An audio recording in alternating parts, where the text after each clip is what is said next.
Please हमवतनों ख्वातीनो हजरात, सबसे पहले तो मैं मेरे अजीज साथी शहीद इमरान टाक जो 17 नवंबर 2017 को मेरे साथ ही दहशतगर्दों के साथ मुंह तोड़ जवाब देते हुए शहादत का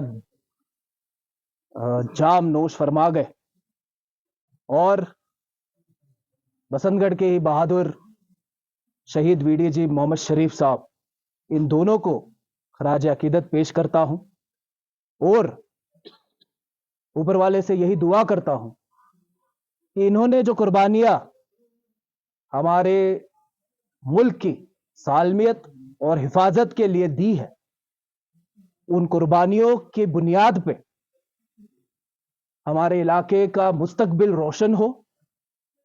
इस इलाके के बुजुर्ग, बच्चे, मर्द, औरत, हर शख्स इनकी कुर्बानियों को हमेशा याद रखे, क्योंकि ये वो लोग हैं जिन्होंने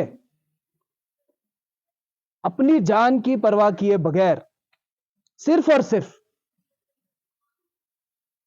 आप सबके लिए, हम सबके लिए अपनी सर्वोच्च, जिसको बलिदान कहते हैं, वो दे दिया, अपने जान की कुर्बान। शहीद इमरान साहब शौर्य चक्र, जिनके नाम पे ये स्कूल आज यहां पर बना है और बच्चे आज यहां पर तालीम हासिल कर रहे हैं, एक बहुत बहादुर अफसर थे और मुझे आज भी वो पल याद है। शाम के 5, 5:30 का वाकया है, 17 नवंबर 2017। श्रीनगर का जकूरा नामक थाना है और उसमें सतबौनी करके इलाका है, 7 चिनार के पेड़ है और उस रास्ते पे दहशतगर्दों के साथ हमारा आमना सामना हुआ, धुआंधार गोलीबारी हुई। मैं, मेरे साथ और कई अफसर और शहीद इमरान साहब उस ऑपरेशन में शामिल थे और मैंने अपनी आंखों से देखा है कि किस तरीके से बहादुरी का अजीम नजराना इमरान साहब ने पेश किया और एक ऐसे दहशतगर्द को मार गिराया जिसने पूरे श्रीनगर शहर में जो है आतंक फैलाया हुआ था। आए दिन आम शहरियों पे हमले हो रहे थे, पुलिस वालों पे हमले हो रहे थे, बेकसूर लोग मारे जा रहे थे इनकी दहशतगर्दाना कार्रवाइयों की वजह से। और ऐसे खुखार कमांडर को मार गिराने का सहरा जो है वो हमारे शहीद इमरान साहब के सर पर है। तो मैं तो बहुत फख्र महसूस करता हूं कि ऐसे अजीम शख्सियत के साथ काम करने का मौका मुझे मिला।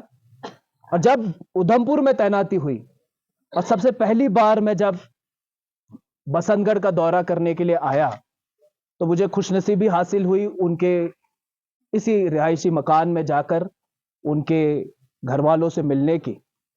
और हाल ही में मुझे पता चला कि उनके वालिद साहब भी जो है इंतकाल हुआ उनका, तो उनकी भी रूह को जो है ऊपर वाला अपने पनाह में रखे, यही मैं दुआ करता हूं। तो ये जो कनेक्शन है मेरा 2017, जब मैं एक जोनल एसपी था, अब तक पूरा एसएसपी बना भी नहीं था, वहां से लेकर उधमपुर के बसंतगढ़ का ये कनेक्शन, क्योंकि तब मैंने सुना था कि इमरान साहब का जो है रिहायशी घर बसंतगढ़ में है, लेकिन कभी क्योंकि दूर है, मेरी तैनातियां सारी जो है कश्मीर में रही इससे पहले, लेकिन ऊपर वाले ने वो मौका मुझे दिया, वो खुशकिस्मती मुझे दी कि मैं उस धरती पे आऊं जहां पर ऐसे बहादुरों ने जो है, ऐसे सुरमाओं ने जो है कदम रखे हैं, जहां पर वो पले बढ़े हैं। इसी बात से जो है मैं आज आपके साथ मुखातिब हो रहा हूं। बहुत सारे लोगों ने यहां पर कहा कि जनाब ये दूर दराज का इलाका है, पहाड़ी इलाका है, जंगल का इलाका है। जोग्राफिया तौर पे भले ही ये दूर दराज का इलाका, लेकिन हम सबके दिलों में आप बहुत करीब हैं। एक दिन भी ऐसा नहीं गुजरता है कि मैं इन लोगों से बसंतगढ़ के हालो हवाल के बारे में पूछताछ नहीं करता। कभी एसपी साहब से, कभी डीएसपी साहब से, कभी एसएचओ साहब से, और जो यहाँ के कुछ चंद मोजिज खासवाम शख्सियत है, उनसे आए दिन में 4 बार क्यों ना हो बसंतगढ़ के हालात के बारे में जायजा हम जरूर लेते। आज पहली बार जो है आप सबसे इस तरीके से शरेआम हम मुलाकात कर रहे हैं, लेकिन मैं खुद हर 10-15 दिन में एक बार जरूर बसंतगढ़ आता हूं। 2 हफ्ते पहले मैं बसंतगढ़ में आया हुआ था, एक रात रुका, फिर डूडू गया, फिर वहां भी मिला।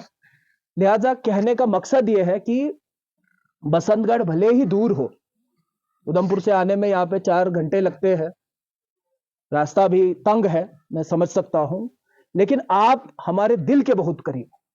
आपको हमने कहीं ऊपर वाले के हवाले नहीं छोड़ा हो, और ये इस बात का सबूत ये है कि आप सब में से जितनों ने भी यहां पर अभी तक खिताब किया, हर एक ने इस बात की तायद की कि जो अफसर, जो मुलाजिम यहां पर तैनात है पुलिस के तौर पर, वो सब जो है आप सबके साथ एक अच्छा तालमेल बिठाए हुए हैं, और आप सब उनके काम से खुश हैं।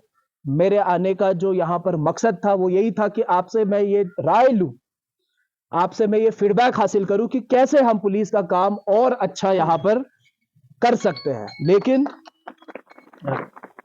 लेकिन आपने जो बातें बताई, जो भी फीडबैक दिया, उससे मुझे खुशी महसूस हो रही है कि जो भी प्रयास, जो भी प्रयत्न हम कर रहे हैं कि आपकी दिन ब दिन की जो जिंदगी है, डे टू डे लाइफ, वो किस तरीके से सरल हो, आसान हो, परेशानियों से मुक्त हो, और उसमें पुलिस महकमे का जो रोल है, उससे मुतल्लिक जो भी कामकाज है, उसमें आपको कभी कोई परेशानी ना आए। ये हमारा सबसे इंपॉर्टेंट मकसद है, और उसमें हम कहीं ना कहीं कामयाब होते हुए हमें नजर आ रहे हैं। ये आप लोगों की ही बातों से मुझे महसूस है।